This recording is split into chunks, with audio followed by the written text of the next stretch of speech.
बिस्मिल्लाहिर्रहमानिर्रहीम। ये problem matrix की है, लीनियर इक्वेशंस चैप्टर से, solution of linear equation chapter से। Discuss the set of conditions under which a system of linear equations containing 3 equations in 2 unknown has a unique solution.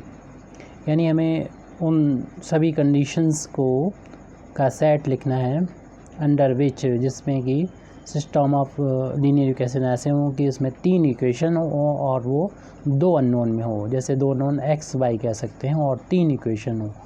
तो इस तरीके से जो कोफिशिएंट मैट्रिक्स बनेगी वो, माना कि कोफिशिएंट मैट्रिक्स ए है तो वो 3/2 ऑर्डर की बनेगी, क्योंकि 3 जो होंगे वो इक्वेशंस होंगे और 2 अननोन होंगे। For example 3x + 2y = 7, 5x = 6y = 2 and x + y = 8। ये हमने अपने एग्जांपल देके बता दिया कि इस तरीके की इक्वेशन होगी, यानी 2 अननोन x और y होंगी और यहाँ पर 3 इक्वेशंस होंगी। तो जब हम कोफिशिएंट मैट्रिक्स बनाते हैं तो इनके कोफिशिएंट को चुनते हैं। 3 और 2 हो गया यहाँ पर, और फिर 5 और 6 हो जाएगा, और यहाँ पर कोफिशिएंट 1 1। ये कोफिशिएंट मैट्रिक्स ए हो गई। तो इसका ऑर्डर जो होगा वो 3/2 होगा। 3 रो हैं और 2 कॉलम हैं, तो यहाँ पर हमने ये लिखा है। तो ऐसी जो मैट्रिक्स होगी उसका जो ऐसी मैट्रिक्स जो होगी उसका जो हम रैंक निकालें मैट्रिक्स ए की, तो वो मैक्सिमम जो होगी वो 2 निकल सकती है, जो इन दोनों में कम होगा उसके बराबर। और चूँकि हमें कहा गया है कि ये सॉल्यूशन हमको जो बताना है वो यूनिक सॉल्यूशन के लिए कंडीशंस लिखनी है। तो यूनिक सॉल्यूशन तब होता है जब रैंक ऑफ ए इक्वल होती है rank of augmented matrix A B equal to rank of unknown, number of unknown. और नंबर ऑफ अननोन यहाँ पर 2 हैं, तो ए की रैंक और ए बी की रैंक इक्वल होने चाहिए। तो यहाँ पर जो कि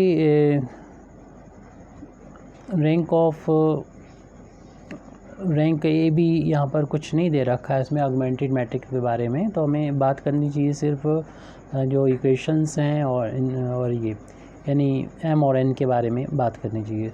तो इसका मतलब ये हुआ कि रैंक अगर 2 होगी तो हमारे पास एक इक्वेशन ऐसा होगा जो रिडंडेंट होगा, यानी वो बेकार इक्वेशन होगा। और या ऐसे कह सकते हैं कि 3 इक्वेशंस में से 2 ऐसे होंगे जो डिपेंडेंट होंगे। डिपेंडेंट का मतलब ये है, जैसे कि यहाँ पर लिखा हुआ है 3x और 2y, तो इसमें 2 से इंटू कर देंगे तो ये 6x हो जाएगा, और इसमें 2 से इंटू कर देंगे 4y हो जाएगा। तो इस तरीके से हमारा डिटर्मिनेंट भी चेंज हो जाएगी। और ये इक्वेशन देखने में तो अलग हैं, लेकिन ये रिडंडेंट हैं, जिसमें से इस इक्वेशन को हम हटा सकते हैं।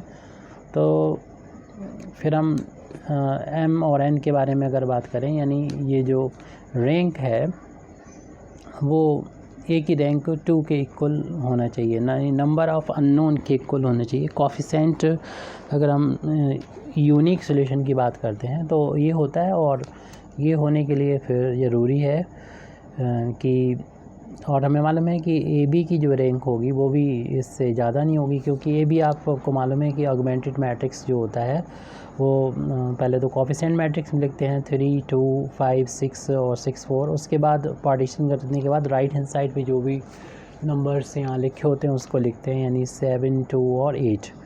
तो चूँकि यहाँ पर अब ये जो मैट्रिक्स यहाँ पर आ गई वो 3/3 की नज़र आ रही है, जबकि रैंक इसकी 2 होना चाहिए। तो ये ज़रूरी है कि इसमें 3 में से एक इक्वेशन जो है वो चला जाएगा, क्योंकि जब हम इसको सॉल्व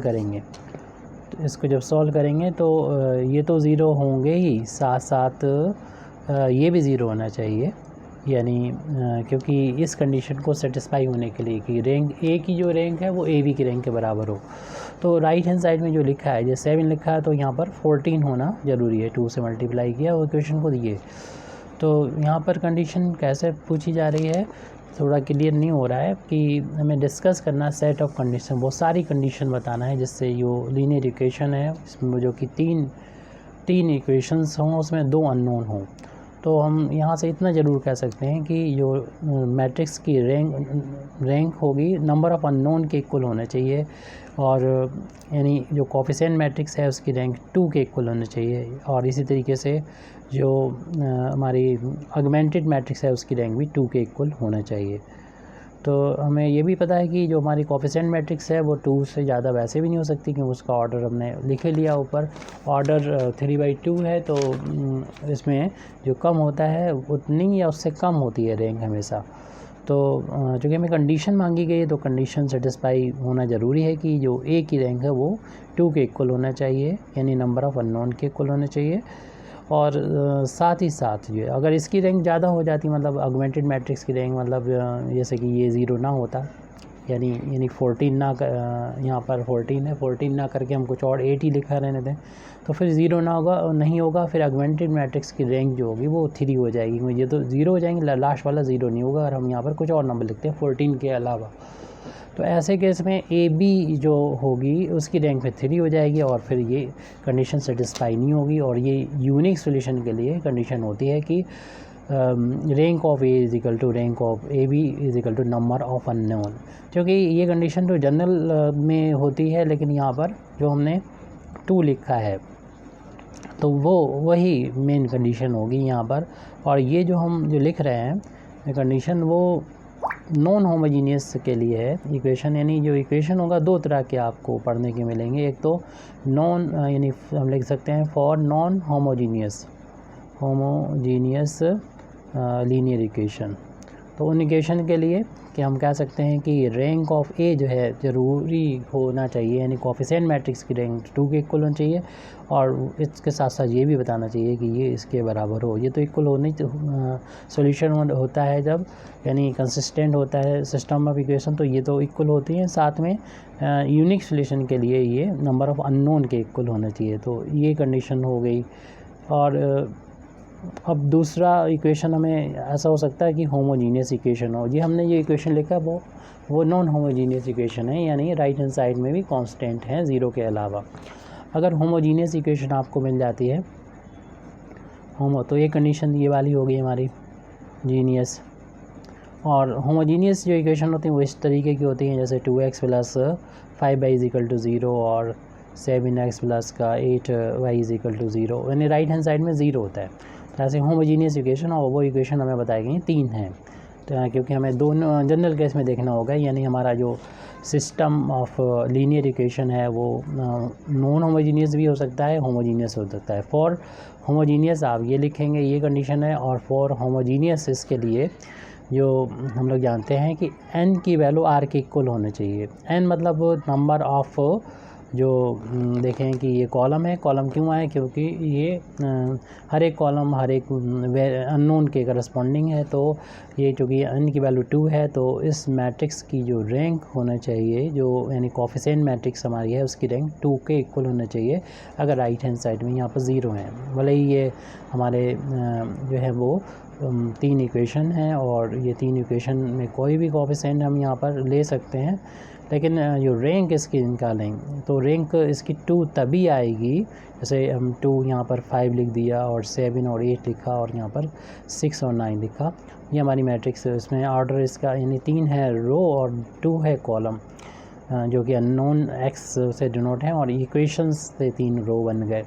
अब रैंक इसकी ये कोफिशिएंट मैट्रिक्स है, और इसकी रैंक यूनिक होने के लिए रैंक जो है n की वैल्यू r के इक्वल होना चाहिए, और वो तभी पॉसिबल है जब ये 2 जो है पूरे उनमें से एक जो है वो 0 हो जाए कॉलम। तो उसके लिए ज़रूरी है इसमें, जैसे 3 से मल्टीप्लाई किया 6 हो गया, इसमें 3 से मल्टीप्लाई करें 15, तो ये 15 होना चाहिए।